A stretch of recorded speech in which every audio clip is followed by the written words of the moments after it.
Je suis le docteur Solange Toussa Abonsou. Je suis gynécologue obstétricien. Depuis environ 30 ans, je me bats pour que les femmes africaines ne meurent pas en donnant la vie. C'est ça l'objectif de ma vie. Et chaque jour, chaque semaine, je suis sur les médias pour conseiller, pour donner des informations nécessaires à nos populations, à nos communautés, et également pour crier au gouvernement, aux décideurs, pour améliorer la prise en charge de la femme enceinte dans nos pays. Ma vision, c'est de libérer la femme de la mort, libérer la femme de la souffrance, certaines souffrances inutiles. Et cette libération s'adresse à celles-là qui vont passer des moments difficiles, des actions que chacun de nous, en tant que citoyen d'un pays, chacun de nous en tant qu'agent de santé, gynécologue, sage-femme, devrait poser pour qu'elle soit sauvée. Donc c'est la délivrance, c'est la libération, c'est une liberté donnée à la femme liée à la grossesse. En fait, cet ouvrage que j'ai écrit voudrait tracer le parcours d'une femme que j'ai nommée Chetou, mais une femme Chetou qui représente toutes les femmes africaines. Depuis son enfance, ou bien sa petite enfance, j'allais dire, refusée, bloquée pour ne pas aller à l'école, simplement parce qu'elle est fille et elle est dans les activités domestiques, elle doit rester à la maison, elle est celle qui porte tout le fardeau de la maison, même quand elle est déjà petite, et elle va arriver à un moment critique de sa vie, c'est de faire un choix, le choix au mariage. Et ce choix au mariage, peut-être que l'âge auquel elle-même s'attendait à aller au mariage n'était pas encore arrivé quand son papa la força pour se marier à quelqu'un qui était plus âgé, au même âge que son père. Et elle va décider de fuir ce domicile conjugal et aller se cacher.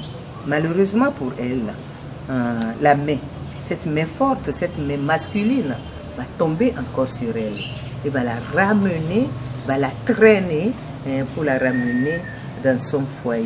Puisque arrivée dans son foyer, on l'enferma presque, puisqu'elle était enfermée et pour ses besoins physiologiques, on la suivait et on la ramenait dans cette salle fermée. Jusqu'à 1-2 semaines, quand elle est sortie, elle a perdu toute force de résistance. Elle se soumet contre sa volonté. La femme africaine doit comprendre qu'elle a un rôle fondamental à jouer, c'est-à-dire s'instruire, aller à l'information, cette bonne information qui libère, qui délivre. Parce que sans l'information correcte, même sur sa santé sexuelle et de la reproduction, elle ne peut pas s'épanouir. Donc, j'appelle toutes les femmes à s'instruire, toutes les femmes à se lever pour arracher ce qui est ciel, ce qui est pour elles.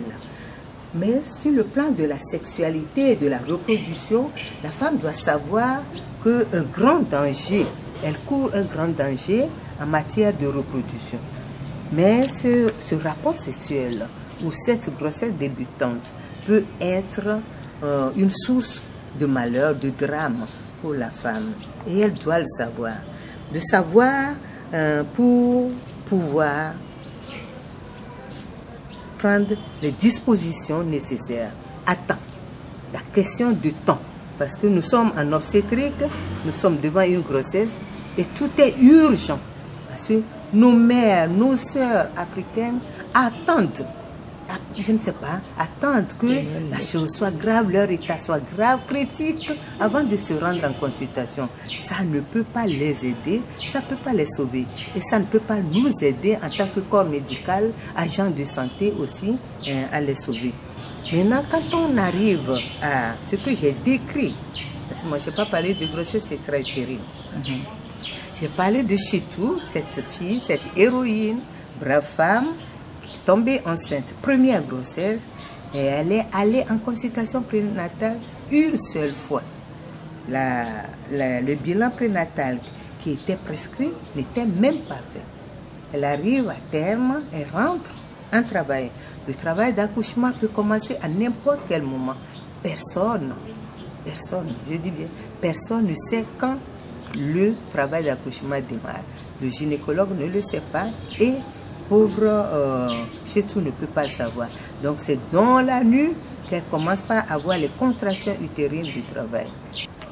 Donc cette pauvre femme va être confrontée à la question délicate de l'accouchement dans les milieux ruraux avec ses conséquences. Oui, accoucher peut se faire partout. On est surpris par des accouchements au champ, au marché. On a sur les chemins, les femmes ont accouché. Les femmes sont arrivées à l'hôpital, le temps de sortir du véhicule, d'arriver, elles ont accouché. C'est de ces complications qu'il s'agit. Donc Chitou va faire partie de celles-là qui ont développé une complication pendant l'accouchement. Voilà. C'est le placenta prévia, c'est-à-dire un placenta anormalement inséré. Il est inséré plus bas au lieu d'être au fond utérin. Elle va saigner. En début de grossesse, en début d'accouchement, elle va saigner. Elle arrive au dispensaire du village, la prise en charge n'est pas là. Il faut la référer rapidement dans un centre de ville. L'hôpital, la maternité de référence l'accueille à plusieurs dizaines de kilomètres, voire 60, 80 kilomètres de son lieu, de son village. Quand on arrive à cet hôpital, Chitou a besoin de sang. Pour survivre, il n'y a pas de sang.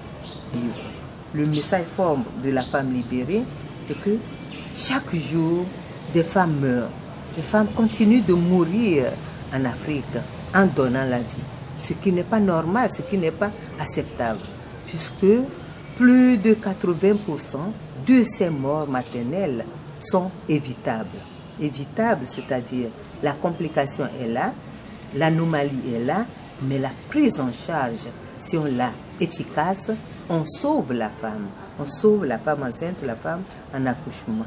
Mais nos conditions de travail et le matériel, les moyens pour le traitement ne répondent pas à ce traitement, cette prise en charge efficace et urgente. Je vous parle des choses urgentes où on doit aller très très vite. Donc, le message que je veux passer à travers ce livre, c'est l'amélioration de la prise en charge de la femme. Le premier niveau de cette amélioration s'adresse à la femme et à sa famille. Le mari, la communauté, pour savoir qu'une femme enceinte, c'est un programme. Une femme, une grossesse, c'est un programme, une planification. Et quand on a une femme enceinte, on a des moyens nécessaires pour répondre à des urgences à n'importe quel moment. Oui.